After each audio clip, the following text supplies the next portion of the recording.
वेदों तथा श्रीमद् भगवद गीता के ज्ञान को प्राणी मात्र तक पहुंचाने के प्रयास में लगे हमारे चैनल सनातन धर्म ज्ञान गंगा में आप सभी का स्वागत है। मेरे प्यारे कृष्ण भक्तों, आप सभी को जय श्री कृष्णा। मेरे प्यारे कृष्ण भक्तों, सनातन धर्म ज्ञान गंगा चैनल के आज की वीडियो में हम लोग श्रीमद् भगवद गीता से अध्याय 10 के श्लोक 41 को भगवान श्री कृष्ण जी की कृपा से सरल रूप में सुनने और समझने का प्रयास करते हैं। जय श्री कृष्णा। यद्यद्विभूतिमत्सत्त्वं श्रीमदूर्जितमेव वा तत्तदेवावगच्छत्वं मम तेजूषसंभवम्। मेरे प्यारे कृष्ण भक्तों, श्रीमद् भगवद गीता के अध्याय 10 के श्लोक 41 में भगवान श्री कृष्ण जी अर्जुन के उस प्रश्न का उत्तर दे रहे हैं जहां भगवान श्री कृष्ण जी से प्रश्न करते हैं, हे केशव, हे माधव, आपके अब तक के ज्ञान को सुनकर समझकर मैं यह सत्य जान चुका हूं, आप परब्रह्म परमेश्वर हैं। पर आप कहते हैं आप इस सृष्टि का सब कुछ आप ही हैं, अर्थात जड़ चेतन में हर तत्व आप ही हैं। ये बात मेरी बुद्धि ग्रहण नहीं कर पाती, तो मैं आपको इस संसार में किस किस रूप में देखूं, किस रूप में आपकी भक्ति करूं। कृपया मुझे विस्तार से बताइए कि आप किन किन शक्तियों के द्वारा इस संसार का संचालन कर रहे हैं। मेरे प्यारे कृष्ण भक्तों, इसके जवाब में भगवान अपनी प्रमुख विभूतियों को बताते हुए अर्जुन से बोलते हैं, हे अर्जुन, मेरी विभूतियों का अर्थात मेरी शक्तियों का तो कोई अंत ही नहीं है। और उसी में आज भगवान श्री कृष्ण जी अर्जुन को कहते हैं, अर्जुन, एक सत्य को समझ लो, इस संसार में जो भी कांति युक्त अर्थात जो तेज प्रकाशमान वस्तुएं हैं, बलवान मनुष्य हैं या देवता हैं, वो सब जितने भी उनके अंदर विशेषताएं हैं वो सब मेरी ही विशेषताएं हैं। अर्थात सूर्य बन के अगर सूर्य तप रहा है तो वो मेरे बल से तप रहा है, वायु में अगर प्राण शक्ति है तो वो मेरे कारण है, जल में तृप्ति है तो मेरे कारण है। आज किसी मनुष्य में कोई बहुत बड़ी विशेषता है, वो बहुत गुणवान है, तो उसका कारण भी मैं ही हूँ। अर्जुन, इस संसार में जितनी भी कांति युक्त और बल युक्त जो भी वस्तुएं हैं या प्राणी हैं वो सब मेरे ही प्रताप से हैं, अर्थात वो सब मेरा ही अंश है। उनमें जो विशेषता है वो उनकी नहीं, मेरी ही विशेषता है। वास्तव में सब कुछ जड़ चेतन में मैं ही हूँ। मेरे प्यारे कृष्ण भक्तों, इस सत्य को हम सुन रहे हैं मगर हमारी बुद्धि इस चीज को ग्रहण नहीं कर सकती।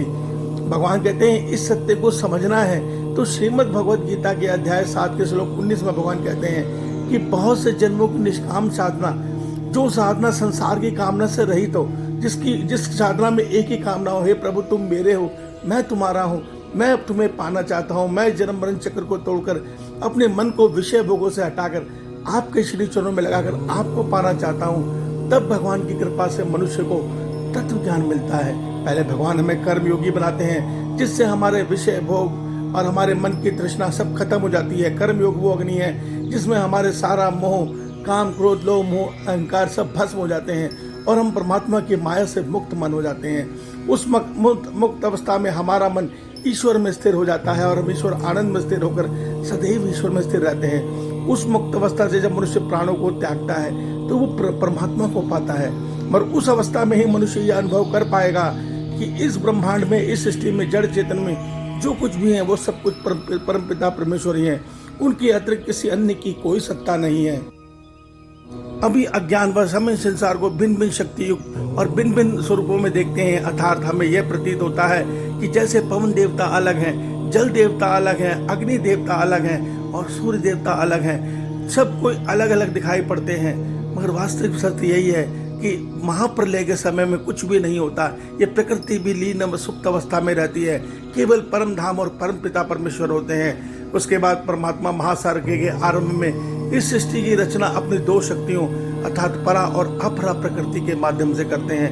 वो परा प्रकृति को धारण करती है जिसको ओम रश्मि कहते हैं, और वो ओम रश्मि रूपी ऊर्जा जब प्रकृति को धारण करती है तब प्रकृति से सृष्टि का बीज जो उसमें छिपा हुआ है उसके अंदर मनस तत्व, अहंकार तत्व, जितने सूत्रात्मक वायु, पृथ्वी, जल, अग्नि, वायु, आकाश, इन सब के बीज छिपे हैं। ये सब प्रफुल्लित होने लगते हैं और इस ब्रह्मांड की, इस सृष्टि की रचना होने लग जाती है। ये सब परमात्मा ही कर रहे होते हैं, अर्थात परमात्मा ही ओम रश्मि रूपी ऊर्जा बनकर इसको बल दे रहे होते हैं, इसको जीवंत किए रहते हैं। और उस बीज के द्वारा उसका गुण और वो बनकर हम इस सृष्टि का संचालन करते हैं। ये रहस्य बहुत बड़ा रहस्य है। ये उसी प्रकार है जिस प्रकार हम विज्ञान की कथा को सुन तो लें, मगर उन वैज्ञानिक ने ये निष्कर्ष कैसे निकाला और किसके द्वारा ये सत्य पता चला, ये सत्य हम नहीं जान सकते। ये गुत्थी सुलझ सकती है कब? जब हम प्रभु में स्थिर हो जाएंगे। हम अपने से इस काम, क्रोध, लोभ, मोह, माया के अहंकार से, परमात्मा की तीनों गुणों की माया से मुक्त होकर एक परम अवस्था, परम पिता परमेश्वर में आत्मा रूप में स्थिर हो जाएंगे। तब हमारे लिए वो ज्ञान का द्वार खुल जाएगा। क्यों? क्योंकि आत्मा परमात्मा का अंश है और वहां सारा ज्ञान छिपा है।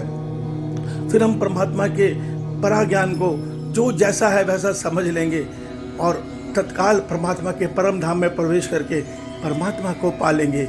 ये सत्य मैं नहीं बता रहा, ये सत्य भगवान ने स्वयं श्रीमद् भगवद गीता में बताया है। जब आप पूरी गीता पढ़ेंगे तो श्लोक दर श्लोक इस बात को समझ लेंगे। मेरे प्यारे कृष्ण भक्तों, हम ये श्रीमद् भगवद गीता का ज्ञान जो संसार से लुप्त प्राय हो रहा है और मनुष्य अपनी मनमर्जी आचरण से पता नहीं कहाँ से कौन सा एक अज्ञान एकत्र करके अज्ञान राह पे चल रहा है और अपनी मनमर्जी भक्ति कर रहा है। नतीजा क्या हो रहा है? मनुष्य रजस और तमस गुण की माया में फंसकर लोभी, स्वार्थी, तृष्णा उसके मन में बढ़ती जा रही है। उसके मन में क्रोध, हिंसा, अहंकार, अत्याचार की भावना बढ़ती जा रही है। उसके मन में काम वासना बढ़ती जा रही है, जिससे प्रकृति के कारक देवता सारे दूषित हो गए हैं, जहरीले हो गए हैं और इस धरती पर नित्य हर समय कोई ना कोई प्राकृतिक आपदाएं चलती रहती हैं। मनुष्य घोर दुख को प्राप्त हो रहा है। इस सत्य को समझिए, ये सब हमारा अज्ञान है। अगर हम अपने विज्ञान युक्त अपने ज्ञान को, वेदों के ज्ञान को, गीता के ज्ञान को समझ लेंगे तो विश्वास मानिए हम भी वो आचरण करेंगे, उस भावना में आचरण करेंगे जिससे हमारे मन के विचार पहले सात्विक होंगे, फिर हम तीनों गुणों की माया से मुक्त होंगे और अंत में हम परम धाम को प्राप्त होंगे। इस सत्य को समझिए। अगर ये तब होगा जब प्राणी मात्र इस बात को समझेगा। जैसे सतयुग में था, सभी सात्विक थे, सभी निष्काम भाव से कर्म करते थे, एक दूसरे की सेवा भाव में रत रहते थे। नतीजा प्राकृतिक आपदाएं नहीं आती थी, कोई मनुष्य की आयु हजारों वर्ष की होती थी, सब कुछ शुद्ध था। इस सत्य को समझिए। ईश्वर आप सबका कल्याण करे। आपका दिन शुभ हो। जय श्री कृष्णा, जय श्री कृष्णा।